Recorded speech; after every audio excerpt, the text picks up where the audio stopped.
Good afternoon. Welcome to my channel, Watercolor Painting in the Afternoon. As you can see, I am starting to work here on my fall and winter bookmarks, or if they're not bookmarks, then paintings. And I'm so sorry, but I somehow, that clip of the first clip that I was doing on this particular one got lost. I don't know what happened to it. But what I'm doing here is trying to get some negative painting done. Negative painting, basically what I did was I just put a bright yellow wash on the paper, and then I drew in some leaves and I started painting around those leaves, and you can see the two brightest yellow leaves kind of on the top and bottom there. And then I painted around that with a darker orange, and then drew some more leaves on top of that. And now I'm painting around those leaves with an even darker orange. And this is what you do when you have when you do negative painting. It makes a really crisp and deep painting full of depth, and it's a very interesting effect. So if you'll hang with me, I'm going to finish doing this painting by negative painting the leaves on this particular page.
Alright, I let that layer dry completely, and now I'm putting yet another layer in, using sort of the shadow vermilion, and I'll be painting around another couple of leaves and maybe an acorn down there at the bottom.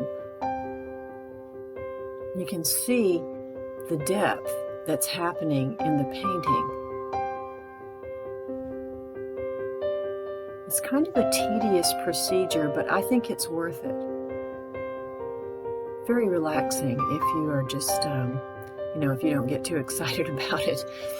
And you can see here, you can see the acorn at the bottom.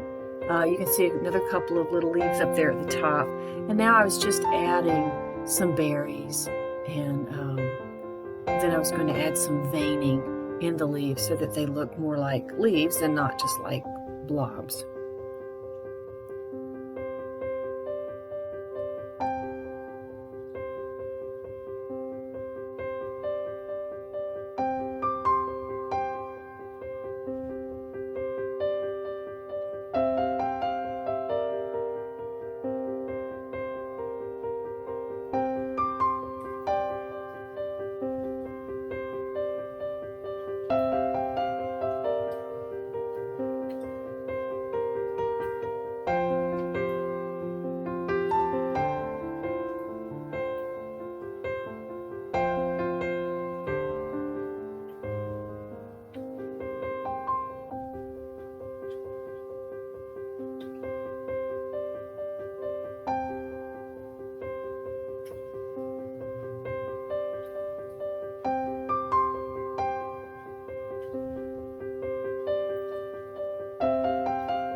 course, you can get as detailed as you want to with these leaves, but I wanted to keep it simple.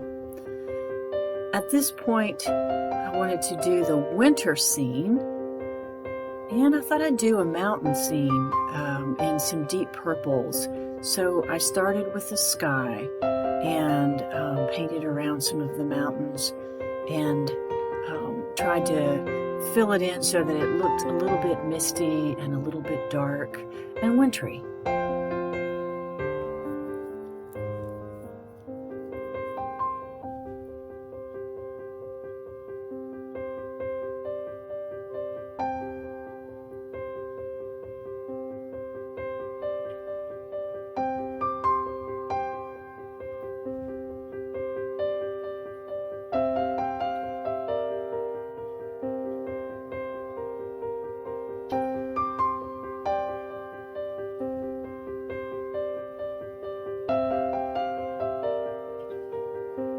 Of course, you let each layer dry as you begin to paint the next layer.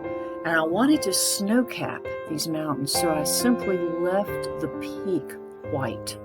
I'll put some little jagged marks down underneath it so that it would look like, you know, the little crevices in the mountainside, and then left the top white. I know that at some point I came back and I darkened all of the different colors because it dried a great deal lighter than I wanted it to. But you'll see that, you know, through the magic of video, it suddenly gets a little bit darker. So that's what I did. I just came back and went over it again.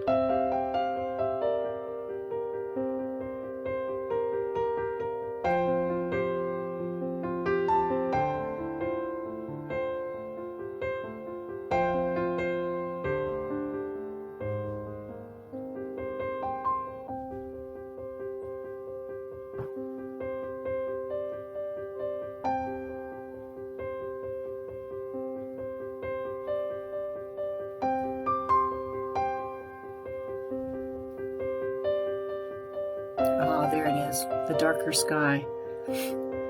And I tried to make the mountains get darker too as it comes forward. So the further back you look, the lighter the mountains are, and the closer up you are, the darker they are. Which should actually, if it's nighttime, that should probably be reversed, but I still wanted to make that look, that misty look, and so I kept it as it is.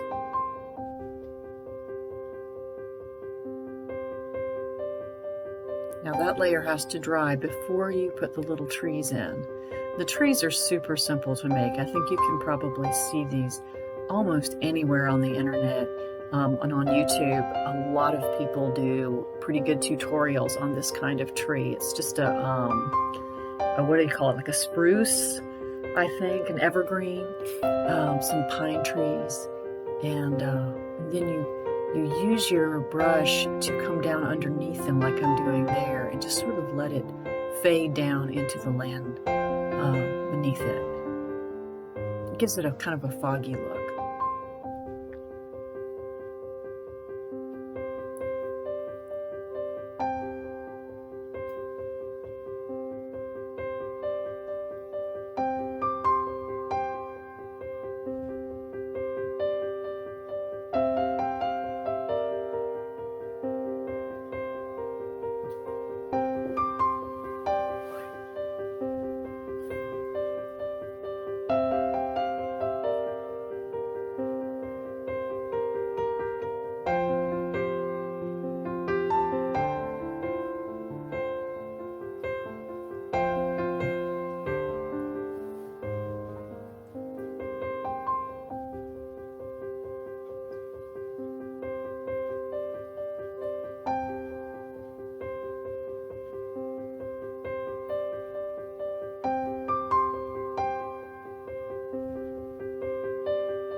So like I said, if you were going to go for realism, you would probably make those back mountains darker than the front mountains if you're going for a nighttime scene.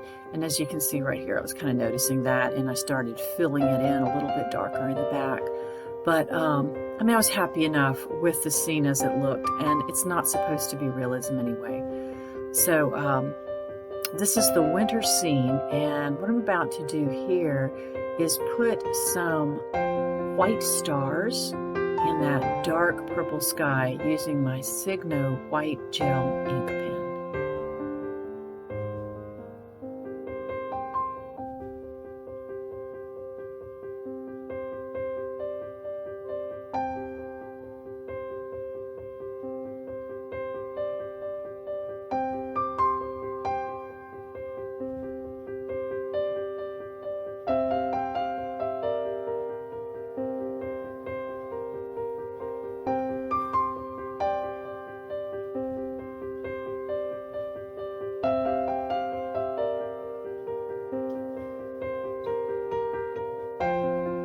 And that's that. As you can see, I'm going to take the tape off, and we'll have 4, I mean, you could call them bookmarks or paintings or whatever you want to call them. They are what they are. I cut them into bookmarks in the end, and like I said, they were not exactly the same size. Each one of them was a little bit different because I wasn't too particular about that. But this is the end result. I hope you enjoyed, and I hope that you even painted along and maybe even learned something. Thank you for watching. Don't forget to like and subscribe.